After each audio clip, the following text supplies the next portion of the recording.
Beleza, pessoal? Estamos trazendo a sexta aula do curso onde criamos o jogo Breakout na Godot. Eu sou Gabriel, do canal Desenvolvendo Jogos, e na aula de hoje estaremos programando o comportamento da bolinha quando ela sair por debaixo da tela. Já que no momento ela consegue rebater nas paredes e também no nosso paddle, mas quando ela cai da tela, absolutamente nada acontece. E isso é meio ruim porque se a bolinha nunca mais volta aqui para a tela, o nosso jogo literalmente fica injogável. Então, bora corrigir isso.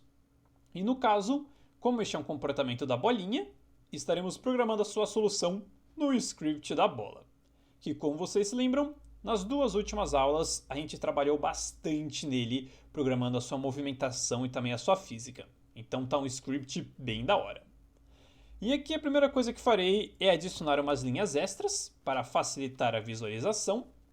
E agora vamos criar a nossa função que cuidará do comportamento quando ela sair da tela.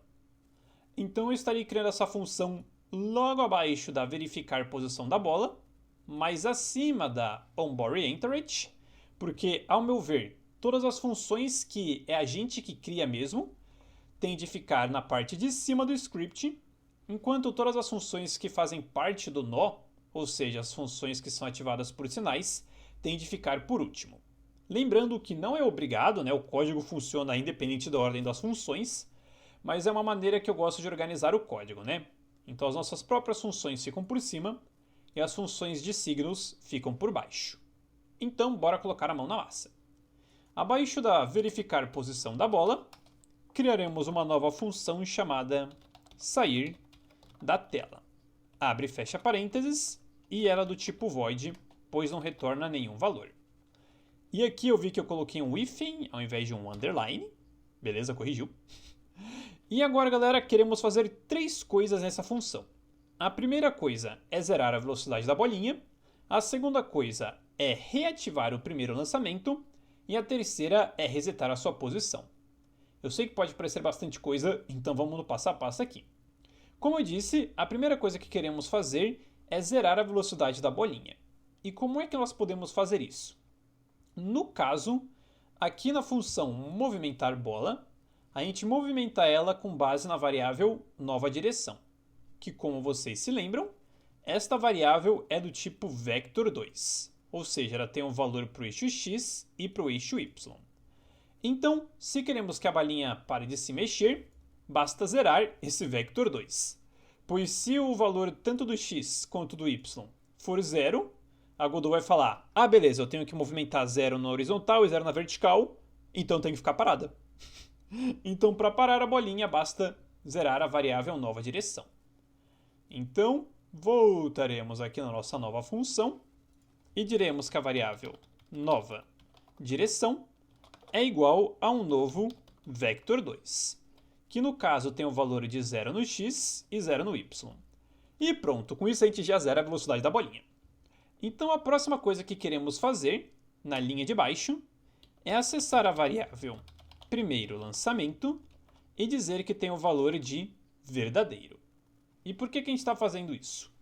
Pelo motivo de que aqui na função process, nós só permitimos que a bolinha seja lançada se for o primeiro lançamento. E fazer isso aqui é muito importante, porque se não tiver essa verificação aqui, no instante que a bolinha retornar para o centro da tela, ela será lançada automaticamente. Então é interessante, sempre que a bolinha cair da tela, a gente dizer que é novamente o primeiro lançamento. Dessa maneira, a Godot vai esperar a gente apertar a barra de espaço para lançá-la. Então, é por isso que a gente diz que é o primeiro lançamento. Então, beleza, as duas etapas de 3 já estão prontas. Então, a próxima etapa que queremos fazer é trazê-la de volta para a tela, que a gente faz com a nossa função resetar bola. Abre e fecha parênteses e pronto, está feito. Agora, sempre que a bolinha sair da tela, iremos rodar essa função aqui e tudo poderá funcionar tranquilamente. Porém, no momento, não há maneira alguma de saber se a bolinha saiu da tela ou não, então temos de verificar isso. E no caso, nós poderíamos sim vir aqui na nossa fase 1, colocar um colisor aqui por baixo e verificar se a bolinha colidiu com ele. Funcionaria. Mas, como vocês se lembram, na última aula, quando a gente programou a física da bolinha, aqui no método verificar posição da bola, nós simplesmente verificamos se a bolinha estava batendo na borda de cima e dos lados. E desse jeito a gente pegava essa coordenada e mandava na direção contrária. Então a gente pode usar a mesma lógica para identificar se a bolinha saiu da tela. Ou seja, podemos vir na linha de baixo, fora de todas as condições ifs anteriores, e criar uma nova condição if, verificando se a sua position no eixo y é maior que o valor máximo da altura da tela, que, como vocês se lembram, é 600. Mas a gente não precisa deixar esse número explícito aqui, pois o temos na variável y máximo. Então, se a bolinha estiver numa posição acima de 600, significa que ela saiu da tela. Então, o que queremos fazer aqui é simplesmente rodar a função sair da tela. Abre e fecha parênteses e pronto, agora tudo já pode funcionar certinho. Como vocês podem ver, dá um trabalhinho de montar a lógica de início, mas ela funciona que é uma maravilha. Então vamos salvar o script apertando Ctrl S, clicar aqui no Play principal e testar o nosso joguinho. Ah, moleque, vamos lá. A gente está controlando aqui, joga a bolinha, ela rebate, maravilha, mas no instante que ela cai da tela, ela já volta para o centro da tela. Muito show de bola, galera. Ah, da hora, da hora. Porém, embora ela esteja funcionando perfeitamente, eu quero deixar o nosso jogo um pouquinho mais caprichado, galera. Porque como vocês podem ver, ela de fato cai da tela e volta, mas é um processo instantâneo. Olha isso, a gente simplesmente vem pra cá e pá, ela já reaparece. E existem duas maneiras de consertar isso. A primeira é uma maneira gambiarresca e a segunda é a maneira correta. E o que eu quero dizer com isso é o seguinte. A primeira maneira gambiarresca é que, ao invés de a gente verificar se a sua posição é maior que 600, a gente poderia, por exemplo, verificar se é maior que 900, né? Desta maneira, a nossa bolinha só seria resetada depois que ela passasse muito por debaixo da tela. Então ela ia passar os 600 e depois ia esperar até chegar no 900 para resetar. Então isso aqui funciona, como vocês puderam ver. E aí vocês poderiam controlar o tempo de volta da bolinha por esse número, né? Vocês poderiam colocar 600 para ser instantâneo, ou até mesmo 1200 para demorar aí talvez 1 segundo, 2.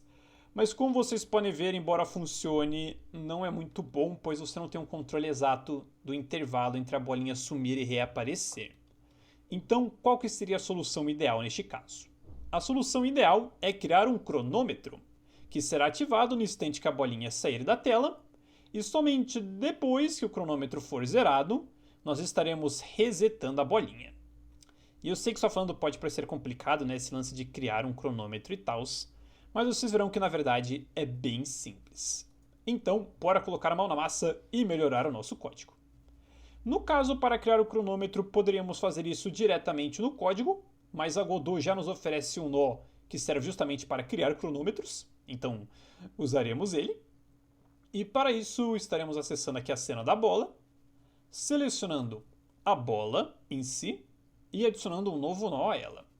E aqui na barra de pesquisa podemos procurar por timer. E aqui a gente pode escolher o nó timer. E agora, galera, nós podemos renomeá-lo, né? Podemos deixar timer, podemos deixar timer da bola, tanto faz. Eu vou deixar timer da bola para deixar mais bonitinho no código. Então, aqui a gente configura o seu nome. E do outro lado da tela, na aba Inspector, a gente faz algumas configurações bem importantes. No caso, em Wait Time, a gente diz quanto tempo que o cronômetro ficará rodando. Então, é através desta variável aqui que a gente controla o tempo que a bolinha demorará para reaparecer na tela. Como vocês podem ver, é bem mais fácil digitar 1, 2, 3 aqui do que ficar adivinhando a coordenada no código. Então, a gente pode deixar o tempo de 1 segundo mesmo, para fazer testes, né? Se quiser a gente altera depois. Agora, aqui na opçãozinha de baixo, a gente marca a caixinha One Shot. Isso aqui garante que o nosso cronômetro rodará apenas uma única vez. Quando a gente estiver no código, estaremos reiniciando ele para ele rodar de novo, mas isso aqui garante com que ele não fique infinito. Porque se o One Shot não está marcado, o cronômetro começa a rodar e quando ele é zerado, ele começa a rodar de novo, e de novo, e de novo, e de novo. Então a gente deixa o One Shot marcado. E por fim, Aqui na caixinha Auto Start a gente deixa desmarcado, pois nós não queremos que o nosso cronômetro para resetar a bola inicie automaticamente, né? A gente quer que ele só inicie quando chamarmos ele.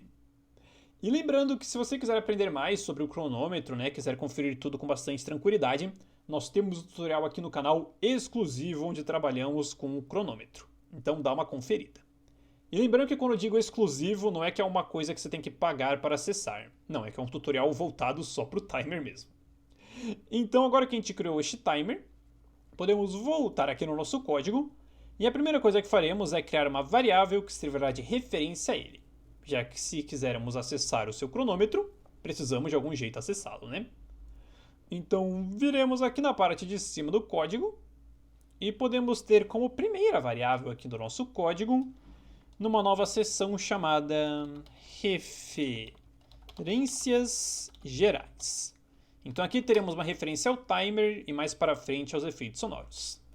Então aqui teremos uma nova variável chamada timer da bola, que eu de novo coloquei o if ao invés do underline.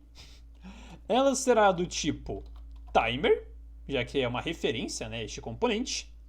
E no caso, ela tem o valor do nosso componente timer da bola. E como é que a gente faz para pegar esse valor? Bem simples, ó. A gente pega o nó do timer e arrasta para depois o símbolo de igual. E pronto. Ele vai colocar um símbolo de dólar, que diz para Godot que a gente está acessando um nó, e depois o seu nome. Então temos a variável timer da bola, que é do tipo timer, que faz uma referência para o timer da bola em si. Então a gente tem a variável criada, mas como vocês podem ver, se liga, a linha está vermelha, está com erro. E por que isso aqui está acontecendo? No caso, este erro aqui está acontecendo, galera, porque sempre que a gente cria uma variável que serve de referência a algum nó, nós temos de, antes da palavrinha var, colocar um @onReady. E isso já faz o erro sumir. Mas por que isso aqui funciona? Funciona porque o código do nosso nó é carregado antes do nosso nó em si. Então o que acontece é que a variável timer da bola, ela tenta servir de referência ao nosso timer da bola antes que o componente do timer seja criado. Então o que acontece é que o nosso código roda, a Godot tenta dar um valor para essa variável, mas logo em seguida ela vê que não existe nenhum timer e fala, opa, deu algum erro aqui. Então quando a gente coloca o @onReady, estamos dizendo para Godot esperar esta variável aqui, né, este componente surgir aqui na nossa cena, para aí sim utilizá-lo como valor da variável. É uma coisa que dá um nó na nossa cabeça de início, né? Mas basicamente sempre que tiver uma referência a algum componente seu, coloca o onReady. Isso aqui já resolverá todos os problemas. Então beleza, temos aqui uma variável que serve de referência ao timer, agora vamos utilizá-la. E onde é que queremos utilizá-la, galera? Em algum lugar bem específico. No caso, queremos descer o nosso script e aqui na função verificar posição da bola, ao invés de simplesmente rodar, né, a função sair da tela, quando a bolinha sair da tela, o que faremos é acessar o nosso timer da bola e colocar um ponto start e abre e fecha parênteses. Porque start em inglês é iniciar, então quando a bolinha sair da tela estaremos iniciando o seu cronômetro. E aí sim, somente quando o cronômetro for zerado, estaremos chamando aqui a função sair da tela. Bem tranquilo.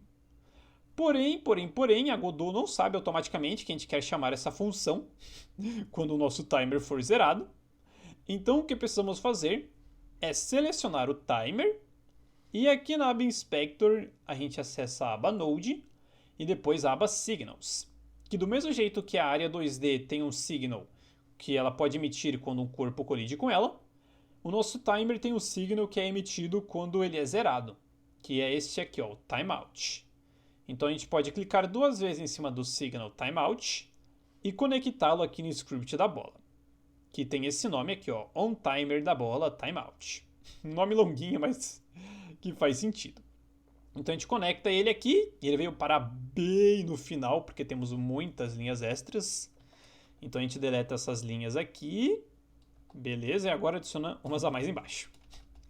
E aqui, galera, esta função onTimer da bola timeout, ela rodará sempre que o nosso timer for zerado. Então ele vai começar contando 1 segundo e quando ele chegar em 0, esta função aqui rodará. Então, tudo o que queremos fazer é em seu corpo chamar a função sair da tela. E pronto, o nosso sistema já pode funcionar. Porque olha só, quando a nossa bolinha sair da tela, ela vai iniciar o cronômetro. E quando o cronômetro for zerado, ela vai chamar a função sair da tela. E ao chamar a função sair da tela, ela vai zerar a velocidade da bolinha, vai resetá-la para a posição inicial e dizer que é o primeiro lançamento. Desta maneira, ela vai esperar que a gente aperte a barra de espaço para lançá-la. Então temos aqui um modo que funciona perfeitamente para reiniciar a bolinha. Como vocês podem ver, ele é bem mais trabalhoso do que simplesmente alterar, né? A coordenada que a gente quer que a bolinha saia da tela. Mas acreditem, galera, às vezes dedicar uns minutinhos a mais ou até mesmo algumas horinhas a mais deixa o nosso código bem mais organizado e também quanto mais o jogo vai crescendo, melhor ele vai ficando. Então a gente salva o script apertando Ctrl S, clica no play e vê se está tudo funcionando. A gente vai jogar aqui a bolinha, ela vai cair da tela e... alguma coisa aconteceu aqui, hein, galera? O que vocês acham que aconteceu? Ó, vamos ver aqui. Então a gente criou a variável do cronômetro. Beleza, isso aqui funcionou. Depois nós verificamos a posição da bola e se tivesse passado, a gente iniciava o cronômetro. E aí, sempre que ele acaba, a gente reseta a bolinha. Então, beleza, a lógica está funcionando. Mas por que não está funcionando na vida real? Pelo simples motivo de que o nosso cronômetro é reiniciado o tempo inteiro, galera. Pegaram o erro? Ó, a nossa função verificar posição da bola, ela é chamada na função process, ou seja, ela roda uma vez por frame. Então o que acontece é que, no instante que a bolinha sai da tela, ela não chama uma única vez, né, o início do cronômetro. Não, ela chama de novo, e de novo, e de novo, e de novo, e de novo. Então, enquanto a bolinha estiver fora da tela, ela ficará reiniciando o cronômetro. E como o nosso cronômetro é reiniciado toda hora, ele nunca chega em 0, o que faz com que ela permaneça sempre fora da tela. Então essa condição if vai estar sempre rodando e o timer estará sempre sendo iniciado. Então, epa, temos um probleminha aqui. Como é que a gente corrige? De uma maneira bem simples, olha. A gente pode voltar aqui no início do nosso código para criar uma nova variável. Vocês se lembram que, se não me engano, foi na aula passada ou na retrasada, quando a gente criou essa parte de verificações, eu disse que teríamos mais uma variável? Então, esta variável aqui, ó. Podemos ter uma nova chamada caiu da tela, que também será do tipo bool e começará com o valor de falsa, já que no momento, né, a nossa bolinha não começa o jogo caindo da tela. Então a gente dá o valor de falsa inicialmente. E agora o que queremos fazer é acessar a nossa querida função verificar posição da bola. E aqui, ao invés de verificar apenas se a bolinha de fato passou, né, do limite da tela, queremos colocar um e para fazer uma verificação conjunta e verificar se a bolinha caiu da tela é igual a falsa. E podemos fazer isso com a palavra not e a variável caiu da tela. Então o que estamos fazendo aqui é verificando se a posição y da bolinha é maior que o limite e a variável caiu da tela é igual a falsa. Isso que significa o not, né? É uma negação. Então se a bolinha tiver passado do limite da tela e ainda não tiver caído da tela, ou seja, ela for a primeira vez que ela está caindo, a gente inicia o timer. Só que isso por si só não basta, né? O que queremos fazer é dizer que uma vez que a gente iniciou o nosso cronômetro, queremos acessar aqui a linha de baixo e pegar a variável caiu da tela e dar o valor de verdadeiro. Maneiro! Então, essa aqui é a lógica, olha. Uma vez que a gente nunca caiu da tela, porque essa variável começa valendo falso, a gente inicia o timer da bola. Então o timer começa a rodar e logo em seguida diz que a bolinha já caiu da tela, dizendo que ela é verdadeira. Então, como esta variável passa a ser verdadeira, A próxima vez que a Godot for rodar essa condição, ela verá que de fato a bolinha já passou por debaixo da tela, mas a variável caiu da tela não é mais igual a falsa, ela é igual a verdadeira. E como a gente colocou end aqui, essa condição if não rodará, pois ela só roda se o primeiro acontecer e o segundo também acontecer. E eu sei, galera, que pode parecer bastante coisa, mas pode ficar tranquilos, que conforme a gente vai estudando e praticando, tudo isso aqui vai ficando bem tranquilo, galera. A gente vai entendendo direitinho. E eu também, no final da aula, estarei adicionando uns comentários, né? Então, vamos rapidamente acessar aqui a função onTimer da bola timeout. E depois de resetá-la, diremos que a variável caiu da tela é igual a falsa. Já que agora que a gente resetou a bolinha, ela não está mais caindo, né? Então a gente pode resetar o caiu da tela e aí o nosso sistema pode voltar a funcionar. Então agora sim, a gente salva apertando Ctrl S, clica aqui no play principal e agora sim, vamos lá, a bolinha caiu, esperou um segundo e ela voltou para o centro da tela. Show de bola, o nosso sistema está funcionando certinho. E o mais da hora de tudo é que aqui no Aba Inspector, no nosso timer, a gente coloca, né? Se quer esperar 1 segundo, se quer esperar 20, se quer esperar 0.1, você que escolhe. Estarei deixando 1 segundo, porque é um tempo que eu acho que fica bem legalzinho. Então vamos testar de novo, apertar a barra de espaço, deixar a bolinha cair. E boa, garoto, tá tudo funcionando certinho, certinho. Então o que estaremos fazendo agora é dando uma relembrada aqui no código para entender como funciona. Mas antes, gostaria de vir aqui na função ready, que roda logo quando a bolinha entra em cena. E antes de resetá-la, gostaria de acessar o nosso timer da bola e através do ponto acessar a sua variável onShot. E no caso dar o valor de verdadeira a ela. E por que fizemos isso? Porque esta linha representa o marcar da caixinha aqui na Aba Inspector. Vocês se lembram que a gente marcou o OneShot aqui? Então, quando ela está marcada, ela tem o valor de verdadeira, e quando está desmarcada, ela tem o valor de falsa. Então, a gente deixou marcada, né, para que o nosso timer rodasse apenas uma única vez, mas pode ser que você se esqueça ou até mesmo clique sem querer e desmarque. Então, é interessante essa segurança aqui no código, né? Logo no início do jogo, a gente diz que o OneShot do nosso timer é igual a verdadeiro. Então, beleza. Agora o nosso código já está 100% pronto para a nossa bolinha poder funcionar numa boa. Então o que estarei fazendo agora é adicionando um pequeno comentário. No caso, estaremos fazendo isso aqui na função verificar posição da bola. Então nesta condição if aqui, colocaremos um comentário que diz se a bola cair da tela. Então se a bola cair da tela, vai iniciar o timer e dizer que caiu. E mais tarde, né, quando a função sair da tela for chamada, podemos colocar um comentário que diz zera a velocidade da bola. Não, zera não, né? Vamos colocar que para o movimento da bola e reseta sua posição. Beleza. Então agora está bem explicadinho o que essa função aqui faz. Aqui o onTimer da bola timeout. Não precisa necessariamente de comentário, né? Porque como chama a função sair da tela, aqui a gente já viu o que ela faz. Então vamos rapidamente, né, compreender como é que tudo funciona. Primeiramente a gente verificou se a bolinha tinha saído da tela. Somente esta parte aqui, selecionada do código. E se tivesse, a gente resetava ela, né? Através da função sair da tela. Então o que acontece é que primeiro a gente para o seu movimento, com o novo vector 2 zerado. E depois a gente reseta a sua bolinha, dizendo que o seu primeiro lançamento é igual a verdadeiro.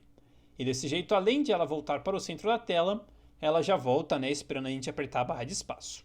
Isso aqui já era suficiente, né, já tinha funcionado.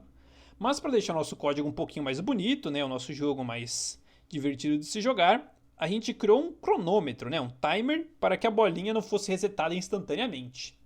Então a gente criou um timer chamado timer da bola, e disse aqui que teria de esperar 1 segundo, né, antes de ser zerado.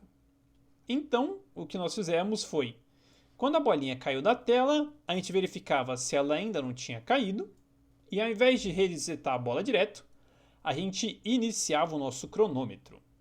Então, quando esse cronômetro era zerado, esta função era chamada, e aí sim a gente resetava a bolinha e dizia que não tínhamos mais caído da tela.